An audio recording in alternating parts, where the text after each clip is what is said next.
पत्नी के extra marital affair से जन्मा बच्चा उसके पति की ही लीगल जिम्मेवारी होगी।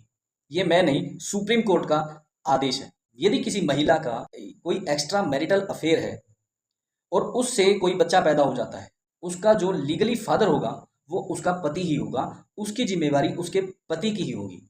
सुप्रीम कोर्ट में इवाम रथिनम वर्सेस मिलन जोसेफ एक केस सामने आया। इसमें पति ने अपनी पत्नी पर आरोप लगाया कि उससे जो बच्चा पैदा हुआ है वो बायोलॉजिकली उसका फादर नहीं है।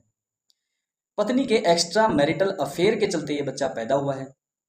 पति ने डीएनए टेस्ट की मांग की, डीएनए टेस्ट हुआ। डीएनए टेस्ट में आया कि उसका पति उसके बच्चे का बायोलॉजिकल फादर नहीं है। लेकिन फिर भी सुप्रीम कोर्ट ने आदेश जारी किया कि लीगल पैटर्निटी बायोलॉजिकल के ऊपर होती है, यानी बच्चा चाहे किसी का भी हो, लेकिन जो उसका बायोलॉजिकल फादर है वो कोई और हो सकता है, लेकिन लीगल फादर मैरिज के चलते उस पत्नी का पति ही माना जाएगा। उस बच्चे की जिम्मेदारी उसके पति की ही होगी। जब तक पत्नी एक्सेस में है, यानी कि सेक्स पॉसिबल है मैरिज के चलते, तब तक बच्चा चाहे किसी का भी हो, उसका लीगल फादर जो होगा वो उसका हस्बैंड होगा। तो आप ये बात ध्यान रखिए।